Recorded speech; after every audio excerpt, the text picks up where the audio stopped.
નમસ્કાર, સ્વાગત છે આપનું મહામંથનમાં. હું છું આપની સાથે રાધા. કેન્દ્ર સરકારે આજે સંસદમાં વકફ સુધારા બિલ રજૂ કર્યું. બપોરે 12 વાગ્યે આ બિલ રજૂ થયા પછી ચર્ચા માટે 8 કલાકનો સમય ફાળવવામાં આવ્યો. એનડીએ સાંસદો 4 કલાક અને 40 મિનિટ સુધી પોતાના વિચારો રજૂ કર્યા. ત્યારબાદ બાકીનો સમય વિપક્ષી સાંસદોને આપવામાં આવ્યો. સંસદીય બાબતોના પ્રધાન કિરણ રિજિજુએ ગૃહમાં ચર્ચા શરૂ કરી. તેમણે સંસદમાં કહ્યું હતું કે આ બિલથી કોઈની ધાર્મિક સ્વતંત્રતામાં કોઈ પણ પ્રકારની દખલગીરી નહીં થાય. આ બિલમાં કોઈના અધિકારો છીનવી લેવાની વાત નથી, બલકે એવા લોકોને અધિકાર આપવા માટે લાવવામાં આવી રહ્યું છે જેઓ પોતાનો વકફ સંબંધિત મામલામાં અધિકાર મેળવી શકતા નથી. ત્યારબાદ કેન્દ્રીય ગૃહમંત્રી અમિત શાહ, જેમણે હમણાં ચર્ચા ચાલુ કરી, તેમની સંબોધન ચાલુ હતું ગૃહમાં, અને કેન્દ્રીય ગૃહમંત્રી અમિત શાહે કહ્યું કે કોંગ્રેસે મુસ્લિમોને ડરાવવાનું કામ કર્યું. વહોરા પાસમંદા શિયા વકફના કાર્યક્ષેત્રમાં તેઓ આવવા નથી માંગતા. અલગ અલગ મુદ્દાઓ દ્વારા તેમની આ રજૂઆત. એ મુદ્દા પર નજર કરીએ. નવા વકફની નોંધણી પારદર્શક રીતે કરાવવી પડશે. 2013 થી 2025 સુધીમાં વકફ જમીનમાં 3 લાખ એકરનો વધારો થયો છે. ત્યારે કાયદો ભારત સરકારનો છે અને એનું પાલન તમામ લોકોએ કરવું પડશે. અમે વોટ બેંક માટે આ કાયદો નથી લાવી રહ્યા અથવા તો નહીં લાવીએ. કાયદાનો અમલ સૂચના પછી થશે. 500 એકર વકફ જમીન 5 સ્ટાર હોટેલને 12,000 રૂપિયા પ્રતિ માસ ભાડે આપી દેવામાં આવી હતી, જે વાતનો પણ તેમણે ઉલ્લેખ કર્યો. જેમાં ઘણા મુદ્દા તેમણે રજૂ કર્યા છે. તો ભાજપ, કોંગ્રેસ, જેડીયુ, ટીડીપીએ તેમના સાંસદો માટે વ્હીપ પણ જારી કર્યો અને ગૃહમાં જોરદાર ચર્ચા શરૂ થઈ. તમામ પક્ષના તમામ લોકોએ પોતપોતાના પક્ષ મૂક્યા વાતને લઈને. ભારતમાં રેલવે અને સંરક્ષણ મંત્રાલય પછી જો સૌથી વધારે કોઈની પાસે જમીન હોય તો એ વકફ બોર્ડની માલિકીની જમીન છે. લઘુમતી કલ્યાણ મંત્રાલયે ડિસેમ્બર 2022માં લોકસભામાં માહિતી આપી હતી, જે મુજબ વકફ બોર્ડની પાસે 8,65,644 સ્થાવર મિલકતો, આશરે 9.4 લાખ એકર વકફ જમીનની અંદાજિત કિંમત 1.2 લાખ કરોડ રૂપિયા છે. આ તમામ આંકડાઓ. એક બિલ સરકારી સંસ્થા તરીકે વકફ પાસે દેશમાં સૌથી વધારે જમીન છે. વકફ પાસે એટલી જમીન છે કે દિલ્હી જેવા 3 શહેરો બનાવી શકીએ. આ વકફ બોર્ડ સંબંધિત કાયદામાં સુધારો કરવા માટે કેન્દ્ર સરકારે આજે સંસદમાં એક બિલ રજૂ કર્યું, જે ચર્ચા હેઠળ છે. અને વિપક્ષી નેતાઓ અને મુસ્લિમોનો મોટો વર્ગ આ બિલનો વિરોધ કરી રહ્યા છે. અને એઆઈએમઆઈએમના વડા અઝદુદ્દીન ઓવૈસીએ પણ વકફ સુધારા બિલને વકફ બરબાદ બિલ ગણાવ્યું છે. સમાજવાદી પાર્ટીના પ્રમુખ અખિલેશ યાદવ, કે જેમણે પણ કહ્યું કે ભાજપનો દરેક નિર્ણય મત માટેનો નિર્ણય હોય છે. સમાજવાદી પાર્ટી વકફ બિલની વિરુદ્ધ છે. ભાજપ સંપૂર્ણ નિયંત્રણ ઈચ્છે છે. શિવસેનાના રાજ્યસભાના સાંસદ મિલિંદ દેવરાએ કહ્યું કે વકફ બિલથી મુસ્લિમોને સૌથી વધારે ફાયદો થશે. અલગ અલગ નેતાઓ જેમના દ્વારા વાતને લઈને રજૂઆત કરવામાં આવી, તેમણે પોતાનો પક્ષ મૂક્યો, પોતાના મંતવ્યો મૂક્યા. તો ઉત્તર પ્રદેશના સીએમ યોગી આદિત્યનાથે આ વાતને લઈને કહ્યું કે દરેક સારા કાર્યનો વિરોધ થાય છે. તેવી જ રીતે વકફ સુધારા બિલનો પણ હોબાળો થયો છે. હું એમને પૂછવા માંગુ છું કે જેઓ આ મુદ્દા પર હોબાળો મચાવી રહ્યા છે, શું વકફ બોર્ડે કોઈ કલ્યાણનું કામ કર્યું છે?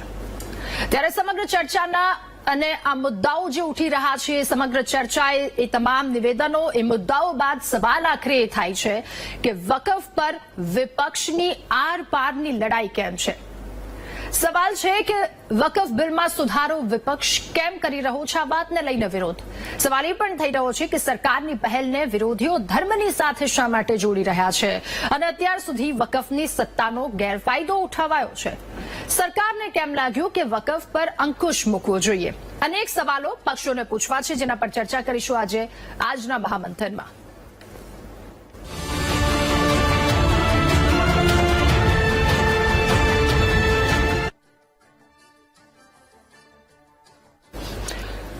તો વકફ બિલ, જેમાં ભારતમાં અલગ અલગ 32 જેટલા બોર્ડ કે જેઓ કાર્યરત છે અને સમર્થનમાં 293 જેટલા સાંસદો સામે આવ્યા, એ આંકડાની પણ વાત સામે આવી છે.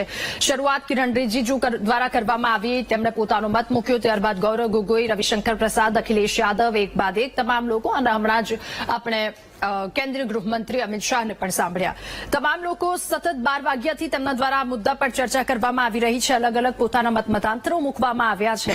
આખરે શું વકફ બિલ છે અને વકફ બિલના આવવાના કારણે જે સુધારા લાવવામાં આવી રહ્યા છે, ઈચ્છવામાં આવી રહ્યા છે, એ તમામ સુધારાના કારણે કોને નુકસાન અથવા તો જે નુકસાનની વાતો કરવામાં આવી રહી છે અથવા તો ફાયદાની જે વાત કરવામાં આવી રહી છે ક્યાં શું કયા પાસાની સાથે કઈ વાત રાખવામાં આવી છે તમામ મુદ્દા પર ચર્ચા કરીશું અને આજે આપણી સાથે મહામંથનમાં ગેસ્ટ પેનલમાં જોડાયા છે ઘનશ્યામભાઈ ગઢવી નેતા ભાજપ, ઇકરામ બેગા મિર્ઝા સેક્રેટરી છે એપીસીઆર ગુજરાતના, તેઓ પણ આપણી સાથે જોડાયા છે, દક્ષિશ મહેતા નેતા વીએચપીના આપણી સાથે જોડાયા છે, જગદીશભાઈ મહેતા વરિષ્ઠ પત્રકાર પણ આપણી સાથે જોડાયા અને ઇમ્તિયાઝભાઈ પઠાણ પ્રમુખ છે મુસ્લિમ એકતા મંચના, તેઓ પણ આપણી સાથે જોડાયા છે. આપ સૌનું સ્વાગત છે મહામંથનના મંચ પર. શરૂઆત મારે ઇકરામભાઈ આપનાથી કરવી છે.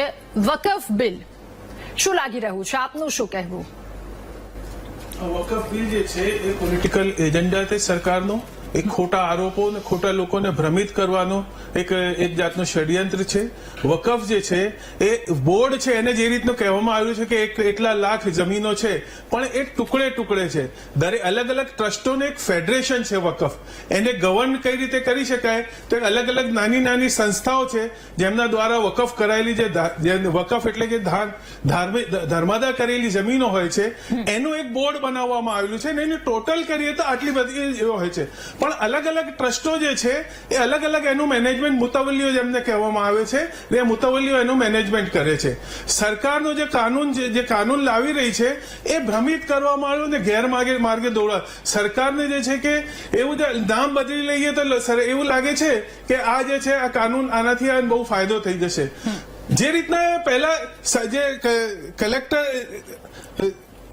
કહેવામાં આવી રહ્યું છે કે ભાઈ સ્ત્રીઓ જે છે એમનો સ્ત્રીઓ તો પહેલા પણ કમિટીમાં એમાં સામેલ હતી ને વોરાના અને ખોજાના એમના પણ ઓલરેડી વકફ બોર્ડો છે જ, એમાં એ સાથે જોડવાની વાત છે. એ તો પહેલા પણ એવું હતું કે એ સાથે એમણે નક્કી કર્યું હતું કે અમારો બોર્ડ અલગ રહેશે ને અમે અમારી રીતે ગવર્ન કરીશું. એ એમને બંધારણની રીતે એમને અધિકાર છે. તો એ રીતે હવે સરકાર કહે છે કે અમને બધાને જોડીને એવું કરીશું તો એમાં એક જાતનો એક ભ્રમિત કરવાનું એ છે. બધાને જોડીને એટલે આપ કયા મુદ્દા પર એ જે સરકાર કહી રહી છે કે ભાઈ સુન્ની છે ને શિયા છે એ લોકોને અંદર જે છે ડિવાઈડ એન્ડ રૂલ કરવાનું જે એક રીતનો એમનો એ છે આ રીતનું આ થઈ રહ્યું છે.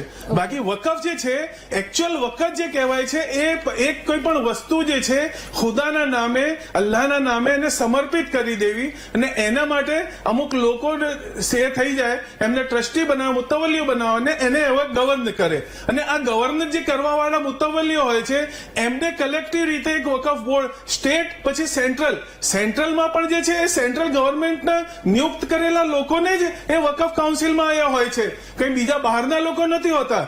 કમિશનર જે હતો જે પહેલા જે કમિશનર હતો હવે કલેક્ટરને જે સત્તા આપવામાં આવી છે એ કલેક્ટર પહેલા કમિશનરો હતા એ સર્વે કમિશનરો સર્વે કરીને એ વકફ કરવા લાયક જમીન છે વકફમાં સામેલ કરવા માટેની છે કે નહીં એ રીતનો એ બોર્ડ એ કમિશનર કરતો તો સર્વે કરીને એ સર્ટિફિકેટ આપતો. હવે આ સત્તા જે છે એ આપણે પાછળ જઈ રહ્યા છે. જે રીતે કલેક્ટર જે છે એના પાસે તો ઓવરબર્ડન થઈ જશે.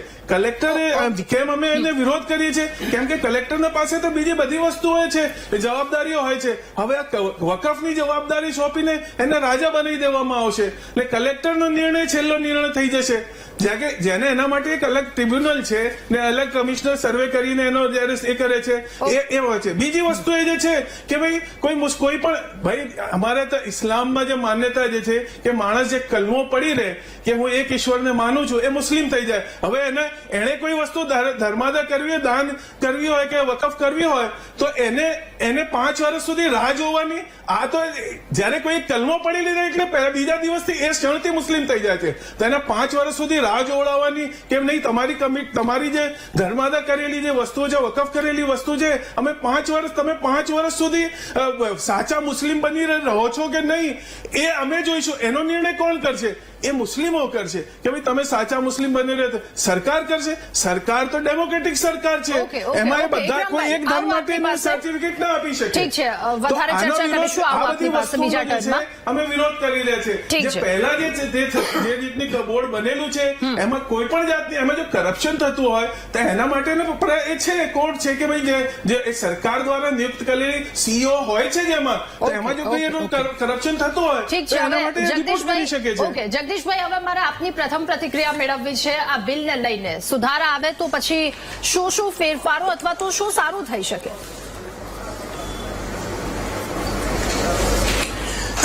જુઓ રાધાબેન, અગર કાંઈ ફેરફાર કરવા યોગ્ય ના હોત તો વકફની સંપત્તિથી અત્યારે દેશનો મુસ્લિમ સમાજ બિલકુલ પ્રગતિશીલ, શિક્ષિત, સુખી, સંપન્ન ઇત્યાદિ થઈ ચૂક્યો હોત.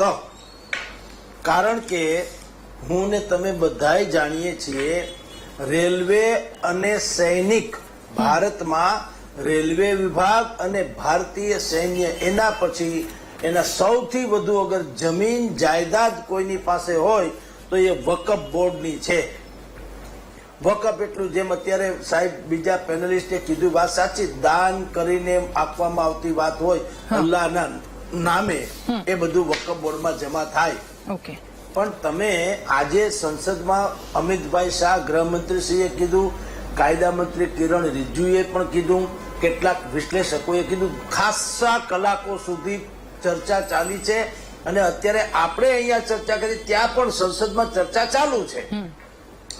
એમાં શું કહેવામાં આવ્યું છે અને જેનો કોઈ જવાબ નથી આપવામાં આવ્યો કે તમે વકફ એટલે કે હું મારી સંપત્તિ દાનમાં આપું એ સમજી શકાય, બિલકુલ, હા, પણ વકફ બોર્ડ ક્યાંય દાવો કરે કે ફલાણી જગ્યા વકફ બોર્ડની છે એટલે વાત થઈ જાય પૂરી, તો આ તો અતિક્રમણ થયું.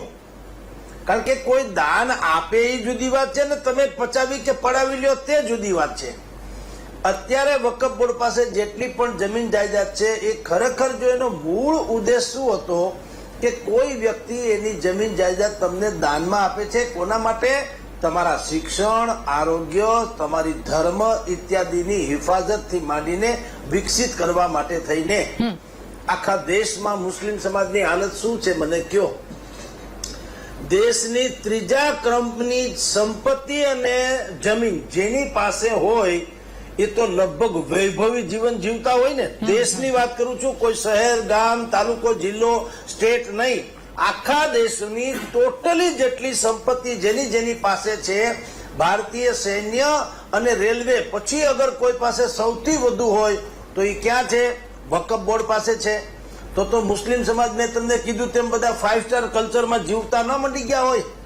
એની શિક્ષણ સંસ્થાઓ બહેતરીન હોય, એના ઔષધાલયો એટલે કે આરોગ્ય ધામો બહેતરીન હોવા જોઈએ, એના મદ્રેસા બહેતરીન હોવા જોઈએ, એની ઇબાદત ખાના બહેતરીન હોવા જોઈએ, દરગાહ બહેતરીન હોવા જોઈએ અને મુસ્લિમ સમાજની આપણને ઈર્ષા થવી જોઈએ એટલી હદે એ સંપત્તિવાન થવા જોઈએ જો ખરા અર્થમાં વકફ બોર્ડમાં મળેલી સંપત્તિનો સદુપયોગ થયો હોત તો.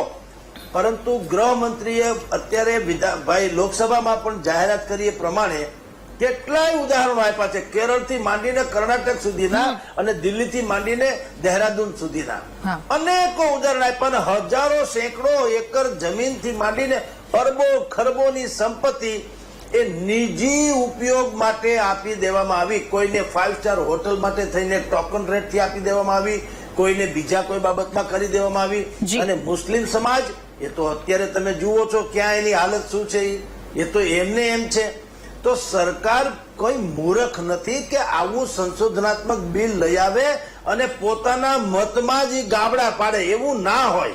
પણ કેટલાક લોકોને આના ઉપર જ રાજનીતિ છે. મુસ્લિમ સમાજને બહેકાવીને, એને ડરાવીને, ધમકાવીને જે વાત કરવામાં આવે, કારણ કે અમારી વોટ બેંક જે છે એ સલામત રહેવી જોઈએ.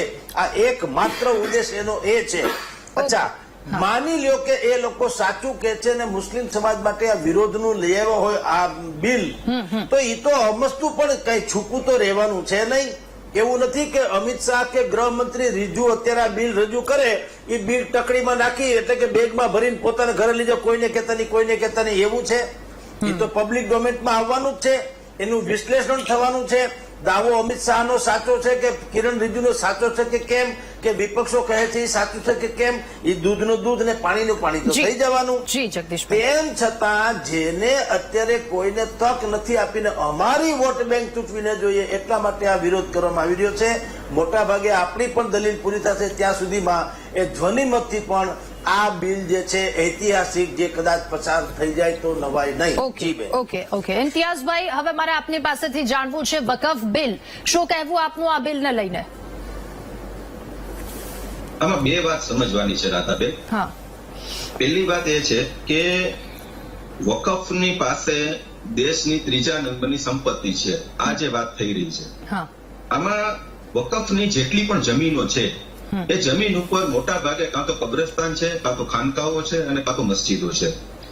અને વકફના બિલની સાથે કિરણ રજૂએ એવું કીધું કે આ બિલ જે છે એ ગરીબો માટે કરીને અમે લાવીએ છીએ, મુસ્લિમ ગરીબોને આનાથી ફાયદો થશે. પેલી વસ્તુ સમજવાની એ છે વકફની પ્રોપર્ટી એટલે શું. કોઈ પણ વ્યક્તિ પોતાની પાસે રહેલી મિલકત ધાર્મિક હેતુ માટે કરીને એ દાન આપે એને કહેવાય વકફ. હવે કોઈ ગરીબ માણસ એને દાન આપી શકે? આ સમજવાનું છે. પેલો મુદ્દો આ છે. બીજી વાત એ છે કે આ જે વકફની જે મિલકતો છે એની અંદર સરકાર એન્ટર થઈને માત્ર ને માત્ર એવું કરવા માંગે છે કે અત્યારે જે વકફની જે પ્રોપર્ટીઓ છે એને લઈ અને એના લાગતા વળગતાઓને આપવા માટેનું આ બિલ છે, આના સિવાય કાંઈ નથી. વકફની જે કબ્રસ્તાનો છે, જે મસ્જિદો છે, એની ઉપર શું 5 સ્ટાર હોટલો બનાવવા માંગો છો? જગદીશભાઈની જે દલીલ છે એ દલીલની સાથે હું સહમત નથી, કારણ કે આને બારીકાઈથી સમજો. આને જે બતાવવામાં આવી રહ્યું છે આ કંઈક અલગ છે. વકફ બોર્ડ એટલે શું? કોઈ પણ ધાર્મિક જગ્યા છે એના જે સંચાલન કરવું હોય, માનો કે કોઈ મસ્જિદ છે એના જે ટ્રસ્ટી હોય એ ટ્રસ્ટીનું મંડળ છે એનું રજીસ્ટ્રેશન ક્યાં કરાવવું? તો એ વકફ બોર્ડ પાસે કરાવવાનું. હવે વકફ બોર્ડ પાસે કઈ રીતે કરાવવાનું કે એ જે મિલકત છે એની જયારે પણ દાન કરવામાં આવે છે કોઈ પણ વ્યક્તિ દ્વારા, તો એ જયારે દાન થાય છે તો એનું કાયદેસર બિલ બને છે, એનું વિલ બને છે કે આ જે હું દાન આપું છું એ સ્વયંસ્વ હેતુ માટે આપું છું, ધાર્મિક હેતુ માટે આપું છું. પહેલી વાત. અને ત્યારબાદ એની યાના લોકોની સાથે એનો ઠરાવ થાય, એનું બંધારણ નક્કી થાય, એનું ફોર્મ હોય, એ બધું નક્કી થઈને વકફ બોર્ડની અંદર જયારે મૂકવામાં આવે ત્યારે વકફ બોર્ડ જે છે એ વકફ બોર્ડની અંદર પણ જે તે રાજ્યની જે સરકારો અત્યારે દેશની અંદર 32 જેટલા વકફ બોર્ડ ચાલી રહ્યા છે અને 32 રાજ્યોની અંદર જેની સરકાર હોય એના મોટા ભાગના કાર્યકર્તાઓ એ વકફ બોર્ડના ચેરમેન થી લઈને ડાયરેક્ટર થી લઈને બધું હોય. બીજી એક આની અંદર બાબત એવી આવે છે કે આની અંદર જે વકફ બોર્ડની કમિટી હોય એની અંદર નોન મુસ્લિમ એટલે હિન્દુ ભાઈઓનો સમાવેશ કરવામાં આવે. કોઈ પણ ધાર્મિક બાબત હોય, ના, ઇમ્તિયાઝભાઈ નહીં. હમણાં જ અમિત શાહે એવું કીધું છે કે કોઈ બિન મુસ્લિમ હશે એ વ્યક્તિ આમાં નહીં આવે, બધા જ મુસ્લિમ હશે. હમણાં તેમના ભાષણમાં જો તમે સાંભળ્યું હોય તો તેમના દ્વારા કહેવામાં આવી છે આ વાત. શું કીધું છે? અમિત શાહે એવું કહ્યું છે હમણાં, આપે સાંભળ્યું હોય તો. આ બિલની અંદર એવું સ્પષ્ટપણે કહેવામાં આવ્યું છે કે બે મહિલાઓને અને જે નોન મુસ્લિમ છે એ વ્યક્તિઓને કમિટીમાં સામેલ કરવા. હવે કોઈ પણ ધાર્મિક બાબતો હોય એની અંદર અત્યારે માનો કે કોઈ મંદિર છે એની અંદર હું એમ કહું કે ભાઈ 5 મુસ્લિમોને એના ટ્રસ્ટીઓ બનાવો તો એ વસ્તુ શક્ય છે. એના ધાર્મિક બાબતોમાંથી પણ એને નો લાગે, એને કોઈ મસ્જિદમાં બનાવ્યું નથી કીધું સરકારે. કર્મકાંડ છે એની અરે ભાઈ, સરકારે કોઈ મસ્જિદોમાં હિન્દુઓને એવું નથી કીધું. આની અંદર આનો જે છે ને એ એટલા માટે છે કે આની કથનીમાં ને કથનીમાં જે બતાવવામાં આવી રહ્યું છે અલગ છે, જે વાસ્તવિકતા છે અલગ છે. જગદીશભાઈ, આપ શું કહી રહ્યા હતા? મુસ્લિમોની સાથેની વાતો. જગદીશભાઈ, આ ઇમ્તિયાઝભાઈને હજી બરાબર અભ્યાસ નથી. સરકારે એવું ક્યાંય નથી કીધું કે તમારું મદ્રેસા કે તમારી ઇબાદત ખાનું કે તમારું બાકીનું જે કઈ મજલિસ એટલે કે ધાર્મિક બાબત છે એમાં અમે ગેર મુસ્લિમને લઈ આવશું, એવું નથી કીધું. એને શું કીધું, જે વકફ બોર્ડ અત્યારે પસાર બિલ, સુધારણા બિલ છે એ શું છે, one type of charity commissioner જેવું છે. એટલે કે તમને વકફ માટે કે દાનમાં જેટલી સંપત્તિ મળી છે એનો ખરેખર સદુપયોગ થાય છે કે કેમ. જેમ કે આપણે ત્યાં તિરુપતિ બાલાજીથી માંડીને જેટલા પણ ધાર્મિક સ્થાનો છે ત્યાં બધા જ લોકો દાન દક્ષિણા આપે છે, પણ દાન દક્ષિણા આપે છે જાય છે ક્યાં, ખરા અર્થમાં એનો સદુપયોગ થાય છે કે કેમ. એના માટે જેમ સરકારની એજન્સીઓ છે અને સરકાર જેમ એની ઉપર તરાપ રાખીને બેઠી છે એવી રીતે હવે મેં વકફ બોર્ડનું સુધારણા બિલ જે છે એ અર્થમાં છે કે ભાઈ તમને તમારી પાસે જે સંપત્તિ છે એનો હેતુ ફેર તો નથી થયો ને, એનો સદુપયોગ તો થઈ રહ્યો છે ને, જેને તમને દાનમાં આપ્યું છે એનો ઉદ્દેશ માર્યો તો નથી જાતો ને. એની જાંચ તપાસ કરવા માટે થઈને રાખવામાં આવશે. તો એ કમિટી તો ગમે તે હોય શકે, કલેક્ટરની કોઈ જ્ઞાતિ હોય, કલેક્ટર તો ગમે તેનો હોય, કારણ કે કલેક્ટર તો કાનૂનને આધારિત ચાલનારી વ્યક્તિ છે અને મજેબારે કઈ લેવા દેવા નથી. એટલે આમાં ભાઈ ઇમ્તિયાઝભાઈ જે છે એને મુસ્લિમ એકતા મંચવાળા ભાઈને એને કદાચિત ખબર નથી. સરકારે તમારી મઝહબી બાબતોમાં ક્યાંય દખલગીરી કરવાની વાત કરી નથી, પણ તમે જેને બધું ફેણ માંડીને બેઠા છો તો એ બધું વાજિબ છે કે કેમ એના માટેની વાત એ જ છે. મذહબી બાબતોમાં દખલ છે. ઓકે ઠીક લોકોને છે ગેરમાર્ગે ના દોરો. દક્ષેશભાઈ આપ શું કહો છો? જો અમારી તો બહુ સ્પષ્ટ જ વાત હતી કે જયારે આપણે બંધારણ કરતા રહીએ ત્યારે આ બંધારણમાં ભારતની અંદર વકફની કોઈ આવશ્યકતા છે જ નહીં, એટલે આ કાઢી જ નાખવું જોઈએ. અમારા માટે આ જે કંઈ પણ થઈ રહ્યું છે એ ભલે છે જેવું કંઈ પણ કરે છે એને અમે સ્વીકારીએ છીએ અને એને અનુમોદન કરીએ છીએ. કેમ કે આ મુસ્લિમો કરી અને આ જે ગરીબ અને જે બીજા મુસ્લિમો છે 20 કરોડ મુસ્લિમોમાંથી આ 200 લોકો એનો વહીવટ કરે છે. આ જે લોકો જે છે આ વકફમાં રસ કોને છે તો આ વકફની જમીન હડપવા વાળા, એનો વહીવટ કરવા માટે, એમાંથી એને પોતાના ભ્રષ્ટાચાર કરોડપતિ થવા વાળા, અને બીજું આ કોંગ્રેસીઓ જેવા પેલા રાજકારણ વાળા, એ રાજકારણ જેને એને શીખી અને મત લેવા છે એવા લોકો, આ બે જ પ્રકારના લોકો એને આ વકફની અંદર રસ છે. એ સિવાય કોઈને અમારે રસ નથી. સવાલ એવો છે હવે કે આ બહુ મહેતા સાહેબે બહુ સાચી વાત કરી છે કે એને તમે સમજો અને ચોખ્ખી વાત કરો ને સમજો. હજુ પણ આ મુસ્લિમોને ગેરમાર્ગે નહીં દોરો. આજે જેટલા સમજુ મુસલમાનો છે ને એ લોકોએ પણ સરઘસ કાઢ્યા છે, ફટાકડા ફોડ્યા છે. હજુ તો ચર્ચા ચાલી રહી છે તે એમણે મીઠાઈઓ વેચી દીધી. આ પણ એક જોવાની વસ્તુ છે. કેમ કે તમે મુસ્લિમોને તમે ડફોળ બનાવી રહ્યા છો. આવું તો કઈ આ હિન્દુસ્તાનની અંદર ચાલે? એક બાજુ કોંગ્રેસ સંવિધાનની વાતો કરે અને આ સંવિધાનના કેટલી વખત છોતરા ઉડાડ્યા છે એમણે. આ સંવિધાન કરી અને આપણે બીજા વિષયોની અંદર તો વાત પછી કરીએ, પરંતુ આ વકફની અંદર જ કેટલા સુધારા કર્યા એમને. 1995 કર્યું અને 2013ની અંદર તો એટલા માટે કર્યું કે એમને ખબર પડી ગઈ કે હવે અમારી સત્તા જવાની છે. ત્યારે 2013ની અંદર એમણે સંપૂર્ણ બધો જ હક, આ કલમ 40 જે કહે છે ને એમાં શું કરવાનું, તો એમાં કલમ 40ની અંદર મનમાં આવ્યું કે આ જગ્યા ભાઈ વકફની, એટલે એને જાહેર કરી દેવાની વકફ. અને વકફની જાહેર કર્યા પછી તમને કહે છે કે ટ્રિબ્યુનલ એટલે કોણ, તો ટ્રિબ્યુનલમાં પણ મુસ્લિમ જ હોય. એ ટ્રિબ્યુનલમાં ચુકાદો આવે, ચુકાદા પછી પણ ઉપર અપીલ કોને કરવાની, તો એ મુસ્લિમને ત્યાં જ એમને જ કરવાની. અને એ ચુકાદો ફરી પાછો ક્યાંક અમારું યસ, એટલે એ ફરી પાછું એ જમીન એમની એમ એક લોકોને એમાં ફાયદો થતો નથી. બીજી વસ્તુ કે આ વકફ અને ખુદા અને અલ્લાહની મિલકત એમ કરી અને એક એમણે આટલા વખતની અંદર આ 32 જે વકફ બોર્ડો છે એમાં એક સ્કૂલ બનાવી છે, એક મદ્રસા બનાવી છે, એક હોસ્પિટલ બનાવી છે. આ એક સિંગલ દાખલો છે. એમણે આટલું મોટું કોરોના ગયું સાહેબ, નાના સંસ્થાઓ, વ્યક્તિગત લોકો, વ્યક્તિગત એટલે સાહેબ જે આજે લઈને નાનું કમાનાર છે ને એને એના પડોશીનું ધ્યાન રાખ્યું છે. ત્યાં આટલી બધી કરોડો અબજોની ખરબોની મિલકતો પછી એક મુસ્લિમ સંસ્થા કે એક મુસ્લિમ લોક એ ત્યાં કોઈ સેવા કરવા નીકળે છે. આ લોકોને તો મેં કીધું એમ કે ભાઈ આ દેશના ભાગલા પડ્યા. આજે જે પાકિસ્તાનમાં રહે છે ને, બહુ સમજવાની વાત કરું છું, પાકિસ્તાનમાં રહે છે એ લોકોએ પણ આ આઝાદી માટે અહીંયા લડેલા છે અને આજે પાકિસ્તાનમાં છે. કેમ પાકિસ્તાનમાં છે? ધર્મના નામે ભાગલા પડ્યા. આજે ધર્મના નામે જે કંઈ પણ ભાગલા પડ્યા એ ધર્મના નામે એમણે અહીંના લોકોની કોઈ આવશ્યકતા નથી, ત્યાં રહેવું જોઈએ. અને અહીંયા જે છે અહીંયા સાચવીએ છીએ અમને, અને એને સાચવીએ એટલે એનો અર્થ એવો ન હોય કે આપણે માથે ચડી જવું જોઈએ. દક્ષેશભાઈ આવું આપની પાસે હવે નેક્સ્ટ ટર્નમાં. ઘનશ્યામભાઈ હવે આપને પૂછવું છે, વકફ બિલ પાસ કરાવવું અગ્નિ પરીક્ષાથી કમ નથી આપના માટે? રાધા, આમાં કોઈ અગ્નિ પરીક્ષા નથી. તમામ જે લોકો આ દેશનું હિત ઈચ્છે છે, જે ગરીબ મુસ્લિમોનું હિત ઈચ્છે છે, એવા લોકો બધા સાથે છે. અને બિલમાં અત્યારે જયારે હમણાં વોટિંગ ઉપર આવશે એટલે અગ્નિ પરીક્ષા તો એક જાતનો પ્રચાર એવો ઉભો કરવામાં આવ્યો વિરોધ પક્ષ તરફથી અને મુસ્લિમોને ગેરમાર્ગે દોરવામાં આવે છે. હું આ દેશના મુસ્લિમો અને આ દેશના બીજા નાગરિકોને ખાસ એ કહેવા માંગુ છું કે આ જે વિધેયક છે એમાં એમેન્ડમેન્ટ એ રિફોર્મ છે, એ કોઈ રિવોલ્ટ નથી. આ ખાસ સમજી લે દેશના મુસ્લિમો અને દેશના નાગરિકો કે આ રિફોર્મ છે અને રિફોર્મ થોડા સમયે દેશમાં થતું જ હોય છે. વકફ બોર્ડ એને હમણાં જ આપણે વાત થઈ કે દેશની ત્રીજા ભાગની જેની પાસે મિલકતો હોય, જમીનો હોય, અને સચ્ચર કમિટી વખતે 2006માં એવું કહેવામાં આવ્યું હતું કે એની 12,000 કરોડની આવક આમાંથી થાય. રાધા 12,000 કરોડની આવક થાય, હા, એના બદલે એમાં 166 કરોડની આવક થઈ.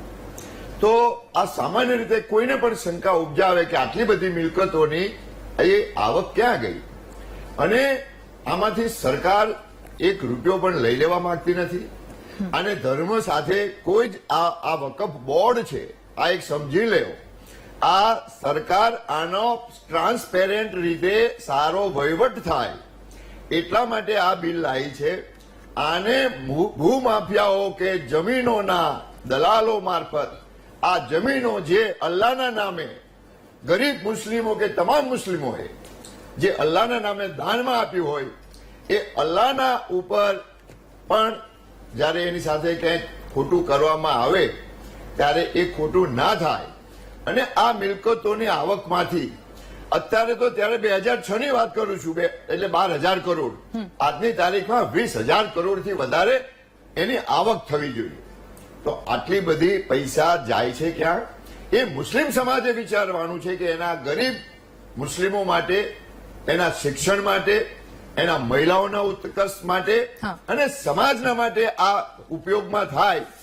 જો આ પૈસાનો સાચો ઉપયોગ થાય ને રાધા, તો આ દેશ આખો બદલાઈ જાય. બિલકુલ. એટલી બધી સંપત્તિ, મિલિટરી અને આપણી રેલવે, એનો ઉપયોગ તો તમામ આખા દેશના લોકો કરે છે.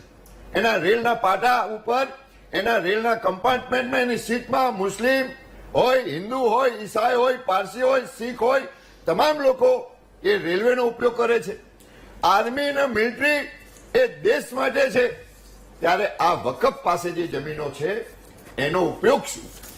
એના ઉપયોગમાં એનો ખોટો ઉપયોગ ના થાય એટલા માટે બિલ લાવવામાં આવ્યું છે.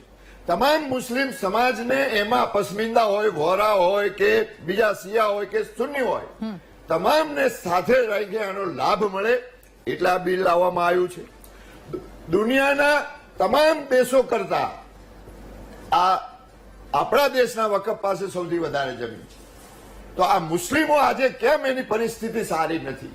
ઓકે, જો આમાંથી જ આ લોકો એનો ઉપયોગ કરે હા, તો દેશનો મુસલમાન સુખી થાય. અને જેમ જગદીશભાઈએ કીધું એમ આપણને એની ઈર્ષા થાય એટલા સુખી થવા જોઈએ, અને આપણે ઈચ્છીએ છીએ કે સુખી થાય. અને એટલા માટે આ આદરણીય વડાપ્રધાન મોદી સાહેબ જે બિલ લાયા છે એક સારા વિચાર સાથે લાયા છે. અને બીજું, જયારે અતિ વર્જ્યતે એમ કહેવાય છે, અતિ વર્જ્યતે, અહીંયા પણ ક્યાંક અતિશય થયું, અતિ થયું. હમણાં જેમ જગદીશભાઈએ કીધું એમ કર્ણાટક હોય, તામિલનાડુ હોય, હરિયાણા હોય કે તમામ જગ્યાએ જ્યાં 1500 વર્ષ જૂના મંદિરોની માલિકી બતાવવામાં આવે વકફ તરફથી, અને એક વખત કહી દીધું કે અમારી છે, પછી તમે એને કોર્ટમાં પણ ના જઈ શકો. એટલે આ મિલકતોનો હિસાબ રહે, ઓકે. આ મિલકતોનો સારો વહીવટ થાય, આ મિલકતો કોમ્પ્યુટર ઉપર આવશે અને એને ટ્રાન્સપેરેન્ટ થશે. અને કલેક્ટર એટલે એ જિલ્લાનો વડો કહેવાય રેવન્યુ રાહે, અને એટલા માટે કલેક્ટર પાસે જ આપણે હંમેશા જવું પડતું હોય છે. ઠીક, એની ઠીક સત્તાઓ છે, કલેક્ટરને આપવામાં આવે છે. ઓકે. ઇમ્તિયાઝભાઈ, આપ કંઈક કહેવા ઈચ્છી રહ્યા છો? આવું આપની પાસે. ઇમ્તિયાઝભાઈ. દક્ષેશભાઈ જે પાકિસ્તાનના મુસ્લિમોની ચિંતા કરી રહ્યા છે એમને મારે કેવું છે કે અહીંયા જે ગૌ રક્ષાના નામે જે લિન્ચિંગ થાય છે ને એના દેશના મુસ્લિમોની ચિંતા કરો. પાકિસ્તાનની ચિંતા નથી ભાઈ મને. દાવાઓ થાય છે એની ચિંતા કરો. જે મુસ્લિમોની સમાન છે. જગદીશભાઈએ સીધું એમ કીધું કે ભાઈ આમાં અભ્યાસ નથી. અને પાસ કરી દેવાનું હોય એવી વાત છે. હવે જો આમાં છે ને સમજવાનું એટલું જ છે, આ સંપૂર્ણપણે આખી જે વાત છે અને રૂપ આપી દીધું છે હિન્દુ મુસ્લિમનું. પણ વાત એ છે કે આ 12,000 કરોડ રૂપિયાની આવક કરવા જે સરકાર માંગે છે ક્યાંથી આવશે આવક? એ મિલકતો જે છે વકફ બોર્ડ પાસે જે મિલકતો છે કે જે જમીનો છે એની ઉપર 25% જમીન ઉપર તો ગવર્મેન્ટ ઓફ ઇન્ડિયાનો કબજો છે ઓલરેડી, અને સચ્ચાઈ કમ્યુનિટીનો રિપોર્ટ સરકારી જમીન તમારી એમ નહીં. એક મિનિટ પહેલા એક મિનિટ તમે મારી મિલકત તમે દાનમાં આપો, તમારી મિલકત દાનમાં આપી તો ચાલશે?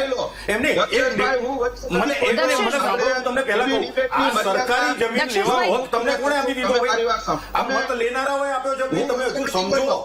સરકારી મિલકતો એને કહો તમારી વકફ, એટલે તમારી સરકારી જમીન ભાઈ આ દેશના નાગરિકોની છે, નહીં કે તમારી. એને તમે જે દર્શાવી દો છો અત્યારે, તમે બેઠા એમ કીધું કે આમાં ભાઈ ગરીબ મુસ્લિમોનું ભલું થાય છે, તો ગરીબ મુસ્લિમોનું ભલું કરવા માટે ઘણી બધી બાબતો છે, અને જેમાં એક પણ કર્યું, કઈ હોસ્પિટલો બનાવી સાથે, કઈ સખાવતો તમે કરી, કઈ હોસ્પિટલો બનાવી, કઈ મોટી મોટી કોલેજો યુનિવર્સિટીઓ બનાવી તમે ભાઈ? એની ઉપર શું 5 સ્ટાર હોટલો છે અત્યારે વકફની જમીનો ઉપર, તમારી પાસે 12,000 રૂપિયામાં આપી દીધી. 12,000 માટે દાન કરેલી છે. વકફ તો સેવા માટે છે ભાઈ, દાન લોકોની સેવા કરવા માટે જે વકફની મિલકતો તો વકફના 5 સ્ટાર હોટલો બનાવવા માટે નથી ભાઈ. લોકો દાનમાં એમને નથી આપતા. અને દાન આપે છે ને તો એની આખી પ્રોસેસ છે, વકફ બોર્ડની જે બોર્ડની કમિટી હોય છે એ પણ આમાં કેમ નવું? તો એના જે આપી છે ને સ્વીકારી લો ને. અત્યારે ગુજરાત આમાં શું વાંધો છે તમને? એમને આમાં વાંધો શું થયો? ચલો એમ કહો, આ જે નવો એમેન્ડમેન્ટ જે કરે છે, આ સુધારો કરે છે, એમાં શું વાંધો થયો? એમાં જોવે તો એમને તમને શું વાંધો? ભાઈ જોવે તમે કરો છો ને, તો એમાં તમારા બદલે કલેક્ટર જોશે તો ભલે જોવે. તમને તકલીફ છે કઈ? જુએ તો ભલે જુએ તમે ખોટું કઈક એ ખોટું કરશે, ખોટું કરે તો તમે પહેલા તો કોર્ટમાં જ નહોતા જઈ શકતા, હવે તો તમે કોર્ટમાં જઈ શકશો, અને જે સખાવત આપનાર છે એ પણ જઈ શકશે, સામાન્ય નાગરિક પણ જઈ શકશે. તો તમને એમાં વાંધો શું હોવો જોઈએ ભાઈ? તમે મુસ્લિમોની ચિંતા નથી કરતા, તમે તમારે 200 મુસ્લિમોની ચિંતા છે, માત્ર ને માત્ર સમગ્ર મુસ્લિમ સમાજની ચિંતા કરો ભાઈ. આ મુસ્લિમોને ગેરમાર્ગે નહીં દોરો. દક્ષેશભાઈ, હવે ઠીક છે, ઇકરામભાઈ પણ કંઈક કહેવા ઈચ્છી રહ્યા છે. ઇકરામભાઈ, મારો એક સવાલ આપને એ છે કે આટલી બધી જયારે મિલકત હોય તો એનો ઉપયોગ આપણા સમાજના લોકો અથવા તો બાળકોને સારું શિક્ષણ મળી રહે, કઈ પણ વસ્તુ એના માટે થવો જોઈએ, પરંતુ આ કેમ ક્યાંય નથી થતું? આમાંથી અડધાથી વધારે મિલકતો જે છે ને એ તો ઇબાદત ગાઓ જે છે, મસ્જિદો છે, દરગાહ છે ને કબ્રસ્તાન છે, જે મુક્તિધામો કહેવાય છે, એમાં જ એ જમીનો એ છે. બીજી 25% જમીનો જે છે સરકાર પોતાની એ કહે છે કે અમારી છે, પણ અમે કહીએ છીએ એ વકફની જમીનો પર કબજો કરેલો છે.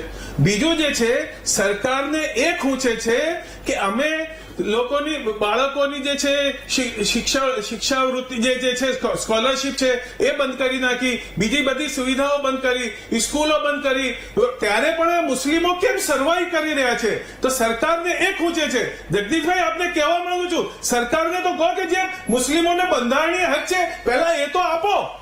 એ આપતા નથી ને અમારામાંથી જે અમે પોતાનો વિકાસ કરવા માંગીએ છીએ એના ઉપર પણ કબજો. મેં મારો ઘર બનાવ્યો છે, એમાં કે મારો તો મારો છે ને તમારામાં મારો ભાગ, આ રીતની સરકાર કરી રહી છે. એનો અમને વિરોધ છે. વિરોધ એ છે, અમે જયારે વ્યવસ્થિત ગવર્ન ના કરતા હોતા, એમાં ખામીઓ હોય છે લોકોમાં, લોકો હોય છે ભ્રષ્ટાચાર, અમે કબૂલ કરીએ છીએ કે અમુક ભ્રષ્ટાચાર થયો છે, પણ સરકાર એન્ટિલાનો જે અંબાણીનો જે બંગલો છે ને એ અમે માંગીએ છીએ, એ અમારી જમીન ઉપર બનેલો છે, એ તમે અપાવો. ને સરકારને કહો કે જે શિક્ષણના અધિકાર જે છે બાળકોને, એ તમે પહેલા સરકારની જે જવાબદારી છે એ તો આપો. તમે તો અમારામાંથી સરકાર તો અનાજ આપે છે. સરકાર 80 કરોડ લોકોને ભિખારી બનાવી દીધા છે, 5 કિલો અનાજ આપે છે, એના ઉપર સવાલ કેમ નથી કરતા? જે સરકાર કેમ આટલા બધા લોકો ગરીબો છે? જયારે તમે શું વિકાસની વાતો કરો છો, તો વિકાસ આ 80 કરોડ લોકોને 5 કિલો અનાજથી થશે. તમે ઈદની સોગાત આપો છો, તમે અમને કોમ્પ્યુટર નથી આપતા. મોદી સાહેબ કહેતા હતા એક હાથમાં તમે કુરાન પકડ્યો છે, તમે કોમ્પ્યુટર આપીશું, તમે અમને આપતા કેમ નથી? એ સરકારને પૂછો ને કે તમે કેટલા લોકોને કોમ્પ્યુટર આપ્યા છે? અમારા સ્કૂલોને પરમિશન નથી આપતા. માઇનોરિટી સ્કૂલ પ્લીઝ પૂરી કરવા તો પછી તમે કહેજો. સરકાર જે છે મુસ્લિમોને પોતાની સ્કૂલો સ્થાપવાના પ્રયત્નો કરે છે, એના માટે પરમિશન નથી આપતી. જરા જઈને બોર્ડને પૂછો તો સહી કે મુસ્લિમ સંસ્થાઓએ કેટલી અરજીઓ કરી છે સ્કૂલો માટે, કોલેજો માટે, યુનિવર્સિટીઓ માટે. તમે અમને પરમિશન જ નથી આપતા. અમને પ્રાઇવેટ બિલ્ડિંગ બનાવવા માંગીએ છીએ, એના માટેની પણ પરમિશન નથી આપતા. તો અમારે કરવું શું? ઇકરામભાઈ. આ જે અમારી વસ્તુ છે, મારો ઘર છે, એમાં કહો છો કે મારો તમારામાં પણ મારો ભાગ, એ તો ના હોઈ શકે ને. તો પછી કેમ કે આ દાવો ભાગ જે છે, કરવામાં આવે. ઇકરામભાઈ, એક વાતનો જવાબ આપી દો. દાવો બિલકુલ કરવામાં દેશ આવે મારો તો છે, એ સુપ્રીમમાં દેશ કેમ ન મારો, થઈ શકે? અમારી ભાગીદારી છે, ઇકરામભાઈ, દેશ મારો છે, ઇકરામભાઈ, એમાં બધું કોઈ- મારી ને બંધારણ જે મને હક એક આપે છે, વાતનો જવાબ આપી દો. ઇકરામભાઈ, બંધારણે જે હક મને આપે છે, એમાં એના હકની વાત કરું છું. અમારો હક છે. ઇકરામભાઈ, અમારો હક છે, ફંડામેન્ટલ રાઇટ્સ છે. ઠીક કલમ છે. 25 માં કહેવામાં ફંડામેન્ટલ રાઇટ્સ માં આ બધું છે ઓકે, કે તમે ઇકરામભાઈ, તમારો ધર્મ પાળી શકશો, તમે તમારી મિલકતોની ગવર્ન કરી શકશો, આ બધી વસ્તુ છે. ઇકરામભાઈ, એક સવાલને બંધારણની લઈને કલમ આપની 25 પાસે આવું. જગદીશભાઈને 1 મિનિટ માટે સાંભળી લઈએ. જગદીશભાઈ, બેન, આ ઇકરામભાઈ જે બોલે છે કે અમારા જે સંપત્તિ છે એમાં સરકાર ભાગ પડાવી જાય છે, ભલામણા ઇકરામભાઈને કયો 1500 વર્ષ જૂનો તમારો સંપ્રદાય છે. 1500 વર્ષ પહેલા તો આઝાદી આપણી હતી ને, આઝાદી તો આપણે 70-75 વર્ષથી થઈ, તો તમારું જમીન થઈ કઈ રીતે ગઈ? તમે જુઓ, તમે ખોટા તમે શું ઇકરામભાઈ સહિતના લોકોએ શું કરવું વકફ બોર્ડના નામે, કે જે પોતે ધારે કે આ મારું, એટલે ઈ જેમ આપણે ગામડામાં છાણામાં પોદળામાં સાઠીકું નાખી દઈએ, આ પોદળો મારો, એના જેવું વકફ બોર્ડે કર્યું છે. બિલકુલ નથી. જ્યાં એને ખોટી સરકારીથી તમે. માંડીને તમામ જમીન લાગી, ત્યાં એને પોતાની જમીન કરી લીધી. એવું ચાલી શકે નહીં. દાનમાં મળે એટલે દાન પોતીકું હોય, એને દાન કહી શકાય. જે વાત અત્યારે કરવામાં આવી છે, દાન એટલે હું મારી સંપત્તિનું દાન કરી શકું. આપણે ગામડામાં એક કહેવત છે, પારકે ખળે પોંક અને માવજીભાઈ કાંધાળા, એટલે કે કોકના ખેતરમાં પોંક હોય ને હું ગળાના હમ આપું, લઈ જાઓ પણ તમારું ક્યાં સુધી લઈ જાઓ? એમ સરકારી જમીન તમે જે છે, અથવા તો પડતર જમીન તમે જે છે, એને તમે દાનમાં વકફ બોર્ડના નામે જમા કરી હોય, ચલાવી લઈ શકાય નહીં. અકરમભાઈને કયો, હવે થોડુંક સમાજ સુધરી ગયો છે, બધાને બધી ખબર છે, કાંઈ લોલીપોપ હાલે એમ નથી. અને વકફ બોર્ડ પાસે અત્યાર સુધી જેટલી સંપત્તિ આવી, તમે અત્યારે સરકારને કોસો છો કે ક્યાં અમને હોસ્પિટલ બનાવી, ક્યાં અમારા મદ્રસા બનાવ્યા, ક્યાં અમારી સ્કૂલ બનાવી, તો તમે શું કર્યું? આટલા વર્ષોથી વકફ બોર્ડની જમીન તમારી પાસે હતી, તમે ક્યાં કોઈ બનાવ્યું છે? તમે કશું જ કર્યું નથી, એટલે તો તમારો સમાજ પીછડો છે. અને તમે જે કર્યું હોય તે તમારા સમાજની હાલત જુઓ, તમારા સમાજની હાલત જુઓ, મુસ્લિમ સમાજની હાલત જુઓ, એટલે ખ્યાલ આવી જાય તમે શું કર્યું છે. એ સ્વયં બતાવી દે છે. એમાં કહેવાનું કે માર્કેટિંગ કરવાની કાંઈ જરૂર નથી.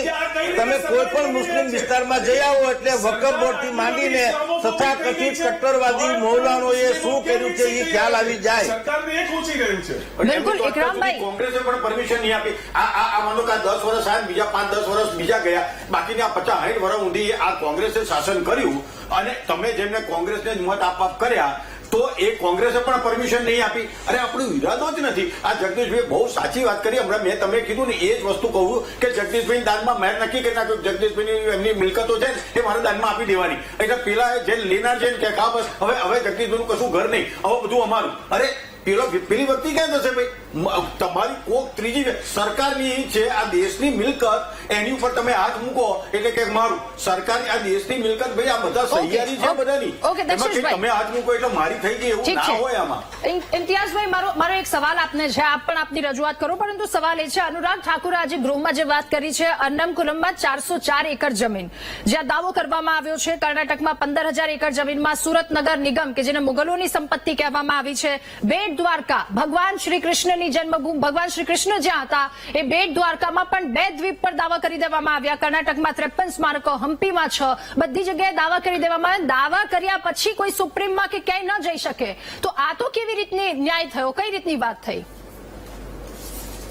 આજે આખી વાત કરવામાં આવે છે ને જગદીશભાઈ તરફથી, આ બિલકુલ એકદમ કોઈ ફાઉન્ડેશન વગરની વાત છે.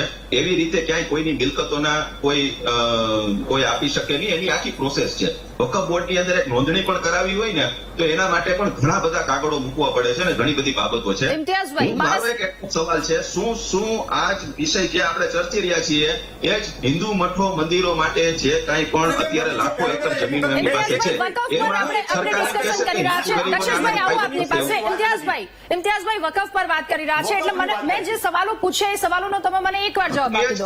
કોઈ મસ્જિદની તમે અંદર આને જે મુસ્લિમોની હાલત શું છે? જગદીશ આટલા બધા ચિંતિત છે ને દક્ષેશભાઈના અત્યારે પાકિસ્તાનના મુસ્લિમોની ચિંતા થઈ ગઈ છે. તો હું એ જ વાત કરવા માંગુ છું કે આ વસ્તુ વકફ બોર્ડની પાસે જે મિલકતો છે તો મુસ્લિમોની છે. એ તો વાસ્તવિકતા છે કે મુસ્લિમોએ દાન આપેલી મિલકત છે એનો વહીવટ વકફ બોર્ડ કરે છે. તો આ જ વસ્તુ આવો જ પ્રકારનો બિલ પણ બીજા કોઈ ધર્મ માટે લઈ આવવામાં આવશે? એની વાત આવી થશે કે હજારો એકર જમીન છે એમાં શું સમાજને ફાયદો થયો? પણ બીજા આ કોઈ- એવી વાત છે.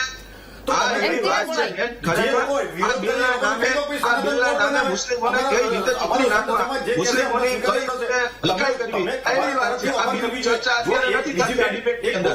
પણ મુસ્લિમોની શું હાલત છે, ખસ્તા હાલત છે, અમે પેલા એક વખત વકફ બોર્ડનો અભ્યાસ કરો, પછી તમે આની ઉપર ચર્ચા કરો. વકફ બોર્ડ શું છે? વકફ બોર્ડની અંદર કોઈ પણ મિલકત દાન આપ્યું હોય એવી રીતે હું એમ કહું કે જગદીશભાઈનો સ્ટુડિયો છે એ મારો છે એમ ચાલે? એવું ક્યાંય હોય? અરે પણ દાવા હું કરવામાં પેલી આવી રહ્યા વાત છે. મેં સવાલ આપને ઇમ્તિયાઝભાઈ સવાલ શું પૂછ્યો? મેં આપને સવાલ એ પૂછ્યો આટલી જગ્યાએ દાવા કરવા, આ તો માત્ર આટલી જગ્યા મારી પાસે છે, બધી જગ્યાએ દાવા કરવામાં આવ્યા છે, પછી એ વ્યક્તિ જો નથી આપવા ઈચ્છતો તો પછી એ સુપ્રીમમાં કે બીજે કશે જઈ કેમ નથી શકતો? ન્યાયને લઈને શું સુવિધા? દાવો ન થાય. હું કોઈ પણ જગ્યાનું એમ કહું કે આ જગ્યા અમારી, આ જગ્યા મારી છે તો મારી પાસે એના પુરાવા હોય અથવા તો મારી પાસે એ જગ્યાની પ્રોપર્ટીનું કાંઈક પણ આધાર પુરાવો હોય તો જ હું દાવો કરી શકું. એમને એમ દાવા ન થાય. તો પણ 1500 વર્ષ પહેલાના પુરાવા તમારી પાસે હવે તો ધર્મ જ અમલમાં નથી આવ્યો. એ પહેલાના પુરાવા તમારી પાસે ક્યાંથી આવ્યા ભાઈ? આવી વાત ના કરો, ગેરમાર્ગે નહીં કરો. બીજી એક વાત કહું, બીજી એક વાત તમને કહું. અરે કૃષ્ણ ભગવાનની ભૂમિ છે. 5000 વર્ષ થયા કૃષ્ણ ભગવાન. 1500 વર્ષનું તામિલનાડુનું, 1500 વર્ષ જૂનું તામિલનાડુનું મંદિર. અને બીજી એક વાત છે જે સરકારને એમ કે છે કે આની આવક થાય તો સરકાર કઈ રીતે કરવા માંગે છે? એ જે વકફના તો એ તો વિચારવું જોઈએ ને ઇમ્તિયાઝભાઈ. સરકારની સાથે બેસી અથવા તો કોઈ સારા વ્યક્તિની સાથે બેસી અને વિચારવું જોઈએ કે આવક કઈ રીતે થાય, મુસ્લિમ સમુદાયને ઉપર કઈ રીતે લઈ શકીએ. બીજી એક ઠીક છે, વસ્તુ છે દક્ષેશભાઈ. કે જયારે 95 અને 2013 જયારે કર્યું ને ત્યારે મારા ખ્યાલ પ્રમાણે આ વખતે જે તે સમયે સર્વાનુમતે આ ફેરફારો કર્યા છે, આ સુધારા સર્વાનુમતે કર્યા છે. એમાં કોઈ એ વખતે આ ભાજપ બધા હતા, એમાંથી કોઈએ વાંધા લીધા નથી, સર્વાનુમતે કર્યા છે. આજે જયારે વખત છે ત્યારે આ વખતની અંદર તમારે સામેથી એવું કહેવું જોઈએ કે અમે સનાતન બોર્ડ અમારું આ ભલે વકફ રહ્યું એમાં સુધારો કરવો હોય તો કરો, પણ તમે સનાતન બોર્ડ બનાવો ને અમને વાંધો નથી. એક વ્યક્તિ તમને કહેવાય છે તમારે અત્યારે 20 કરોડ મુસલમાનોમાંથી આ 200 લોકોના વહીવટમાં અત્યારે જે વિરોધ કરો છો એના બદલે એમ તમે લઈને બહાર નીકળો તો આ દેશનો હિન્દુ સમાજ, આ સનાતન સમાજ તમને માથે બેસાડશે. એક દિવસ એવું કીધું કે તમે સનાતન બોર્ડ બનાવો, અમે નથી કહેતા. અમે અમારો સનાતન બોર્ડ જયારે બને તો અમારું તો પરમ પૂજ્ય સંતો અમને માર્ગદર્શન કરે છે. સંતો કહેશે એમ અમે કરવાના છીએ. સંતો એમ કહે છે કે નથી બનાવું તો અમે એને છોડી દઈશું. સંતો એમ કહેશે કે બનાવો તો અમે એને માથે ચડાવીશું, અને એને માથે ચડાવીશું તો કોઈ રોકી નહીં શકે. અમે માથે ચડાવીશું તો કોઈ નહીં રોકી શકે. એ પણ એટલી જ નિર્વિવાદ વાત છે. મેં જે રીતે પહેલા કહ્યું કે આમાં થોડીક અગ્નિ પરીક્ષામાંથી માત્ર રાજનીતિને ચમકાવવા માટે કરીને માત્ર આ પ્રકારની વાતો આવે છે. દક્ષેશભાઈ, અમારા રાજકારણને કોઈ નિસ્બત નથી ભાઈ. હિન્દુઓ, મુસ્લિમોને રાજકારણ સાથે કોઈ નિસ્બત નથી. પરંતુ એક વસ્તુ સમજી લેવી જોઈએ કે આ જેનો વિરોધ કરવા વાળા લોકો છે એ માત્ર ને માત્ર રાજકારણ કરે છે. માત્ર ને માત્ર રાજકારણ. તમને આ જે સુધારા થયા એનો વિરોધ શેના માટે કરવાનો છે એક એક મુદ્દા સાથે તમે બતાવો. ઠીક છે દક્ષેશભાઈ, મુદ્દા સાથે બતાવો કે અમારો આનો વિરોધ છે. આવું આપની પાસે. ઘનશ્યામભાઈ, મારે આપની પાસેથી એ જાણવું છે અને લોકો સુધી અપીલ પણ એ વાતને લઈને કે જે આ એક વાત સામે આવી વકફ બિલને લઈને અમુક જગ્યા પર તેનો કડક રીતે વિરોધ થઈ રહ્યો છે અને અમુક જગ્યા પર સેલિબ્રેશન પણ શરૂ થઈ ચૂક્યું છે. હજુ એ રિઝલ્ટ આવ્યા પહેલા તેમના દ્વારા મીઠાઈ વહેંચી દેવામાં આવી છે અને એ પણ મુસ્લિમ લોકો કે જેમના દ્વારા કહેવામાં આવ્યું છે કે સરકાર દ્વારા અમારી સુરક્ષા માટે, અમારા માટે સારું કામ કરવામાં આવ્યું છે. આ બે મતની વચ્ચે વાત એ પણ છે કે કેટલાક લોકોના મનમાં, હજુ લોકોના મનમાં એ વાત છે કે સરકાર અમારી જમીન છીનવી રહી છે. આ કેવી રીતે દૂર કરી શકાશે મતાંતર? રાધા, મેં પહેલા પણ કહ્યું કે કોઈ કંઈ છીનવવાનું નથી. આમાં જૂની રજીસ્ટર થયેલી સંસ્થાઓ છે ત્યાં પણ કોઈ તકલીફ નથી. જ્યાં ખોટું થયું હોય ત્યાં જ તકલીફ થવાની છે અને એ તકલીફ થવી જ જોઈએ ખોટું થયું હોય ત્યાં. પણ આ દેશમાંથી 800 થી વધારે દરગાહ સમિતિઓએ આ સંશોધન બિલને સમર્થન કર્યું છે. ઇમ્તિયાઝભાઈ, તમારે પણ વિચારવું પડે. આપણે અજમેર શરીફ જે સૌથી મોટી આ દેશની ધાર્મિક સંસ્થા છે તેના વડાએ પણ એને આ બિલને સમર્થન આપ્યું છે. બીજી વાત, આવો. કેરળની કેથોલિક જે સંસ્થા છે, કેથોલિક કોંગ્રેસ, એને કેરળના જે ક્રિશ્ચિયનોની સંસ્થા, એને કેરળના તમામ 20 સાંસદ સભ્યોને લખ્યું છે કે તમે આ બિલને સમર્થન કરો. એ મુસ્લિમોના અને દેશના હિતમાં છે. એટલા માટે પણ 2013માં ચૂંટણીઓ નજીક આવી રહી હતી, 2014ની, અને કોંગ્રેસ લીડ યુપીએ ગવર્મેન્ટે જયારે 123 સંપત્તિઓ આ સંસ્થાના વકફ બોર્ડના નામે કરી દીધી, અને એનું પાપ આજે આ થઈ રહ્યું છે, ને એના કારણે આ બિલ લાવવામાં આવી રહ્યું છે. કારણ કે તૃષ્ટિકરણ કરવા માટે મિલકતો રાતોરાત, ચૂંટણી આવતી હતી, એમને ખબર હતી કે હવે અમારું ભવિષ્ય લાંબુ નથી, ફરીથી સરકાર નથી આવવાની, એટલે રાતોરાત બિલ લાવ્યા અને આ વકફને અબજો કરોડો રૂપિયાની મિલકતો એમને ટ્રાન્સફર કરી દીધી બિલ લાવીને. અને હું ફરીથી તમામ દેશના નાગરિકોને, મુસ્લિમોને કહું છું કે જેમ સીએએ કાનૂન વખતે ખોટી બૂમો પાડી હતી કે આ દેશના મુસ્લિમોને કાઢી મૂકવામાં આવશે, દેશના મુસ્લિમોને હેરાન કરવામાં આવશે, આજે 2 વર્ષ થઈ ગયા આ સીએએ કાનૂનને આવે, એક પણ મુસ્લિમને આ દેશમાંથી કાઢી મૂકવામાં નથી આવ્યો. આ દેશનો થઈને જે કોઈ પણ નાગરિક રહે એ દેશના નાગરિક તરીકે રહેતો હોય, એને કોઈ સમસ્યા નથી. પણ તમારે જો દેશના નાગરિક થઈને ના રહેવું હોય, તમારે ચોરીઓ કરવી હોય આ મિલકતોમાં તો, અને અમને બહુ સારું દક્ષિણભાઈએ કીધું કે 20 કરોડ મુસ્લિમોનો વહીવટ ખાલી 200 લોકો કરે, 1 કે 2%, અને હજારો કરોડની મિલકત 100 વર્ષના ભાડા પટ્ટે 1000 કરોડની હોય અને એને તમે 50 કરોડમાં આપો, 25 કરોડમાં આપો અને એ ગેરવહીવટ કરો, તો પછી સરકાર એ આ દેશના તમામ નાગરિકો માટે છે. આદરણીય મોદી સાહેબ સમયની માંગ પ્રમાણે દેશ હિત માટે અને સમાજ હિત માટે અને મુસ્લિમોના હિત માટે જયારે આ બિલ લાયા છે, ત્યારે તમામ મુસ્લિમોએ ખુશ થવું જોઈએ કે બાકીના તમારા 98 કે 99% સમાજનું ભલું થશે. તમારું આમાં કોઈ, તમારી દરગાહ, તમારી મસ્જિદ, એમાં કોઈ લઈ લેવાનું નથી. એટલે તમારે તમારી નાગરિકતા કોઈ લઈ લેવાનું નથી. તમે આ દેશમાં શાંતિથી રહો, તમારો વિકાસ થાય, તમારા આમાં મહિલાઓ પણ જોડાય અને મહિલાઓ પણ એમના હકનું રક્ષણ કરી શકે, તમારા ગરીબ મુસ્લિમોને આમાંથી લાભ મળે, આ મિલકતોમાંથી, એના માટે છે. એટલે હું, મારી વિનંતી છે કે જેને ગેરસમજણ વિરોધ પક્ષો કરે છે એ આ દેશના મુસ્લિમોના દુશ્મનો છે. એને ખોટો મુસ્લિમોને ગેરમાર્ગે ના દોરવા જોઈએ, મતનું રાજકારણ ના કરવું જોઈએ. ભારતીય જનતા પાર્ટી ક્યારેય મતના રાજકારણ માટે કોઈ નિર્ણય કરતી નથી. આ દેશ હિત માટે જે નિર્ણયો લેવામાં આવે છે એને તમામ મુસ્લિમોએ વધારવા જોઈએ એવી મારી વિનંતી છે. એટલા માટે આ મહિલાઓ, યુવાનો, ગરીબ મુસ્લિમો, એના માટે આ જે એમેન્ડમેન્ટ કરવામાં આવે છે એને તમામે વધાવી લેવું જોઈએ. ઠીક છે. ઓકે, ચર્ચા આગળ વધારીશું મહામંથનમાં. હાલ રોકાઈએ એક નાનકડા બ્રેક માટે, અને નવા બિલની જોગવાઈઓ પર નિષ્ણાંતોનું શું માનવું છે, તમામ પાસા પર વિસ્તારથી ચર્ચા કરી રહ્યા છે. હાલ રોકાઈએ એક બ્રેક માટે. Welcome back. મહામંથનમાં ચર્ચા કરી રહ્યા છે કે વકફ પર વિપક્ષની આરપારની લડાઈ શા માટે છે? શું અત્યાર સુધી આ સત્તા આપવામાં આવી તેને લઈને ક્યાંક ને ક્યાંક દુરુપયોગ કરવામાં આવ્યો છે? સવાલ એ પણ કે સુધારો કરવામાં આવી રહ્યો છે તો એના પર વિપક્ષ દ્વારા વિરોધ કેમ કરવામાં આવી રહ્યો છે? અનેક સવાલો સાથે મહામંથન આપણે કરી રહ્યા છે. સીધા હવે ઇકરામભાઈ, મારા આપની પાસે આવવું છે. તમામ નિવેદનોની સાથે વાઇસ ચાન્સેલર ઝફર સુરેશવાલા કે જેઓ કહે છે કે એટલી સંપત્તિ છે કે મુસ્લિમોની સાથે સાથે હિન્દુઓનું પણ ભલું થઈ શકે, નથી કરવું પણ મુસ્લિમોનું ભલું થઈ શકે, એ વાત પણ અહીંયા એમના દ્વારા કરવામાં આવી છે. મુસ્લિમ જે વ્યક્તિ છે તેમના દ્વારા કરવામાં આવી. બીજી એક વાત, સચ્ચર સમિતિ એવું કહે છે કે સામાન્ય વસ્તીમાંથી 90%માંથી 57 અથવા તો 59% બાળકો એવા છે કે જેઓ પ્રાથમિક શિક્ષણ જ મેળવી શકે છે, તેઓ આગળ નથી જઈ શકતા. આ આંકડાના કારણે આમાં સુધારો લાવવા માટે આ વાત રજૂ કરવામાં આવી છે. અહીંયા સુધી જમીનો છે, બધું છે. એક વસ્તુ ક્લિયર થવી જોઈએ કે જે વકફ જે છે ને, એ અમુક વકફ અલગ અલગ હેતુઓ માટે કરવામાં આવે છે. જે વાત આવે છે કે ભાઈ તમે હોસ્પિટલ નથી બનાવ્યા, હવે હું જે કોઈ વસ્તુ જે છે કે કામ માટે કરું કે ભાઈ અહીંથી આના દ્વારા, મારા વકફ દ્વારા જે છે એ પાણીના પ્યાવ છે કે ગાયના માટે ઘાસચારો આપવામાં આવે કે કોઈ ગરીબને પેન્શન આપવા માટે, તો પૈસા એના માટે જ વપરાશે.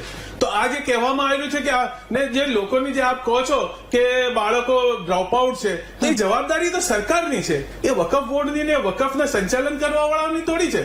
વકફના સંચાલન એ એક્સ્ટ્રા જયારે સરકાર ફેલ જાય તો એને તો અમે કરી જ રહ્યા છીએ, પણ એકચ્યુઅલ જવાબદારી તો જે ડ્રોપ આઉટ થઈ રહી છે, જો શિક્ષણથી વંચિત બાળકો જે થઈ રહ્યા છે એ તો સરકારની જવાબદારી છે કે એક આખા 20 કરોડ લોકોમાંથી અમારા બાળકો કેમ, અમે પણ આ દેશનો ભાગ છીએ, અહીંના શહેરીઓ છીએ, શહેરીજનો છીએ, તો અમને કેમ આ એટલે અધિકાર વિક્રમભાઈ, મળતા મારો નથી? સવાલ એ છે, જ્યારે જો ઉપરના કોઈ વ્યક્તિ દ્વારા એ બાળકનું ન ભરણ પોષણ થતું અથવા તો શિક્ષણ ન મળતું હોય તો મા બાપની પહેલી પ્રાથમિકતા એ હોય છે કે ચલો કઈ નહીં, હું વધારે મહેનત કરી અને હું કમાણી કરીને એને ભણાવી લઈશ. તો મા બાપને એની સહાયતા તો મળવી જોઈએ. જે શિક્ષણ સહાય જે મળતી હતી, મોદી સાહેબ જયારે પહેલી વાર સત્તામાં આવ્યા ત્યારે જ એમણે નાબૂદ કરી દીધી. જે સ્કોલરશીપ આપવામાં આવતી હતી ત્યાંથી જયારે મનમોહનસિંહ હતા ત્યાં અહીં જે સરકાર રાજ્ય સરકાર દ્વારા જે આપવામાં આવતી હતી એ સ્કોલરશીપ પણ મોદી સાહેબે બંધ કરી કે ધાર્મિકના લીધે કે ખાલી એક ધર્મના લોકોને આ રીતનું ના કરી શકાય. કેમ કે અમે પસમાન ગરીબ હતા તો એક સ્કોલરશીપ નક્કી કરવામાં હતી કે આ બાળકો અહીં જે મુસ્લિમોના બાળકો જે છે એ શિક્ષાથી વંચિત છે તેમના માટે કઈ એક્સ્ટ્રા એ કરવી જોઈએ કે બાળકો આગળ વધે, ભણે ગણે દેશનો એક ભાગ બને, દેશના વિકાસમાં ભાગીદારી બતાવે.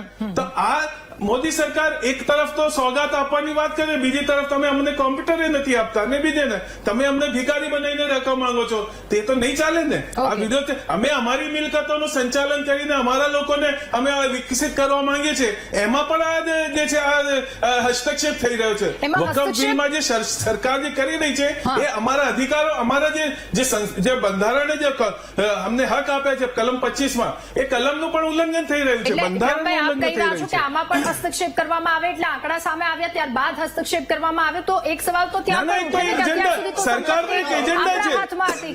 આ એજન્ડા અત્યારથી નથી, 100 વર્ષ પહેલાથી આ એજન્ડા ચાલુ છે કે મુસ્લિમોને કઈ રીતે કરે. આજે સત્તામાં આવ્યા છે તો આ બધું છે. એમના એજન્ડા ગોલવાલકરનું તમે વાંચો તેમાં મુસ્લિમોને જે છે એ બી ગ્રેડ સિટીઝન બનાવવાનું પ્લાનિંગ 1925 થી થયું હતું. તમે ગોલવાલકરને વાંચો તો ખબર પડશે. ગોલવાલકરજીને હું એમનો સમર્થક છું અને હું એમને ખૂબ ઊંડાણપૂર્વક સમજ્યો છું, વાંચેલું છે અને હું ખૂબ સમજાયું છું. 1920 ની અંદર તમે આ જે કહે છે ને એમાં એની અંદર ડોક્ટર કેશવરાવ બલિરામ હેડગેવાર આરએસએસ ના સ્થાપક એમણે પણ આ સંપૂર્ણ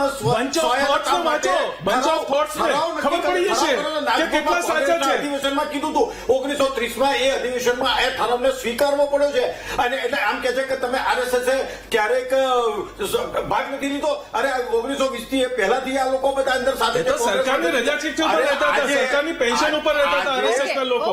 કઈ આઝાદીની લડાઈમાં એમણે ભાગ લીધો છે? પહેલા એ તો આઝાદીની લડાઈની તો વાત કરી મેં. આઝાદીની લડાઈમાં 1920 આરએસએસ નો કોઈ એક માણસ બતાવી દો કે આઝાદીની લડાઈમાં અમારા તો લિસ્ટ બનેલા છે 70,000 લોકો અને દિલ્હીથી પેશાવર સુધી અમારી લાશો લટકતી હતી. અને એક તો બતાવે આરએસએસ કે કોઈ ગરદન કપાડે છે. અમે તો પોતાની ગરદનો કપાડી છે. 70,000 લોકો ગરદનો કપાડી છે. નામ જોઈ લો કેટલા મુસ્લિમોના નામ છે. તમને ખબર પડે પહેલા પણ કીધું કે પાકિસ્તાનની અંદર રહેલો મુસલમાન છે એને પણ આઝાદીમાં ભાગ ભજવ્યો છે. શું એટલે એને મારા માથા ઉપર ચડાવવાનો? એ અખંડ ભારત હતો ત્યારે. અખંડ ભારત બધા સાથે એક સાથે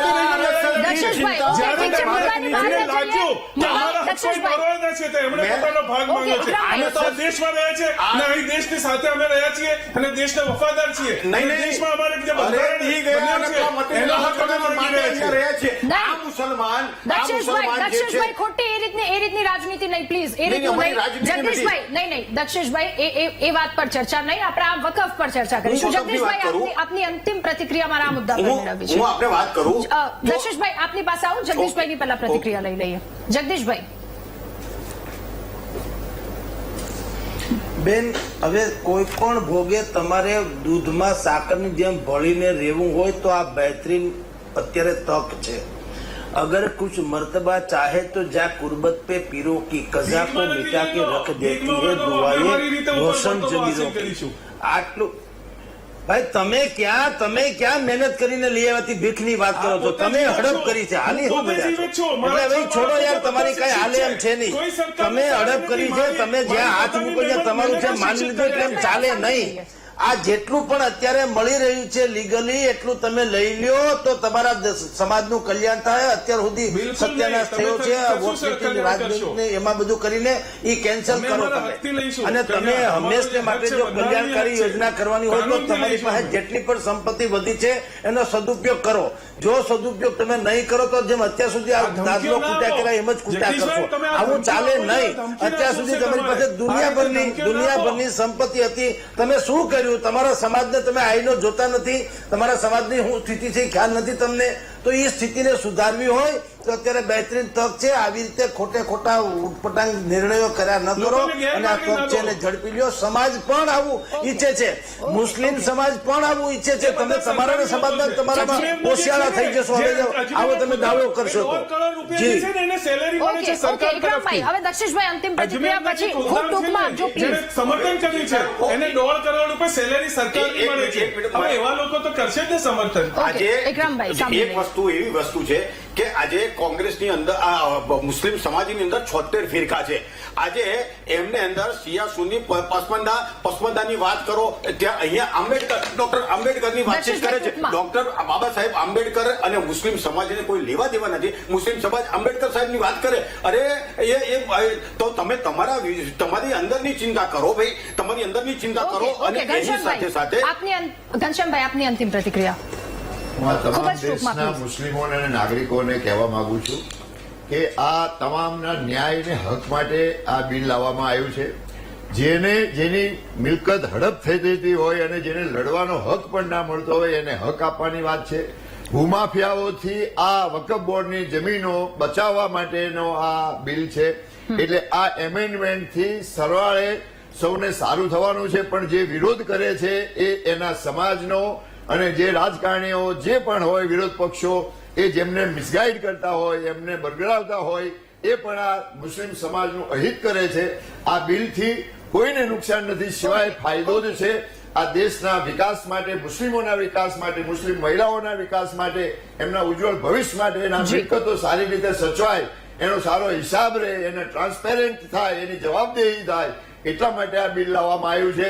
એટલે ફરીથી હું મારા જે બે મિત્રો આવેલા છે ઇકરારભાઈ અને ભાઈ ઇમ્તિયાઝભાઈ, તમે સમાજની ચિંતા કરો. આ તમારા સમાજની મિલકતો કોઈ ઘનશ્યામભાઈ. લૂંટારાઓ લૂંટી ના જાય, ભૂમાફિયાઓ આપી ના દે કોઈને. અને ઘનશ્યામભાઈ, તમારા સમયનો 1-2% જે અભાવ છે. મુસ્લિમો, જે 1-2% મુસ્લિમો આનો વહીવટ કરીને આ મિલકતોનો દુરુપયોગ કરે છે એનું તમે ધ્યાન રાખો તો ઓકે, વધારે ઓકે, સારું. ઓકે. ઠીક છે ઠીક છે. આપ મુસ્લિમ સૌનો સમાજને આભાર. ગેરમાર્ગે નહીં આપ દોરો. સૌનો આભાર મહામંથનમાં અમારી સાથે જોડાવા બદલ, આ ચર્ચા કરવા બદલ. તો વકફ બિલ કે જેને લઈને તમામ પાસા પરથી ચર્ચા કરવામાં આવી રહી છે. ગૃહમાં એક બાદ એક સત્તા પક્ષ વિપક્ષના નેતાઓ કે જેઓ દિગ્ગજો જેમના દ્વારા આ વાતને લઈને નિવેદનો આપવામાં આવ્યા, તમામ વાત. પરંતુ હવે આગામી સમયમાં ખબર પડશે શું થાય શું નહીં. મહામંથનમાં હાલ બસ આટલું જ. વધુ સમાચાર અને અપડેટ્સ માટે આપ ડાઉનલોડ કરો અમારી વીટીવી ન્યૂઝની એપ્લિકેશન.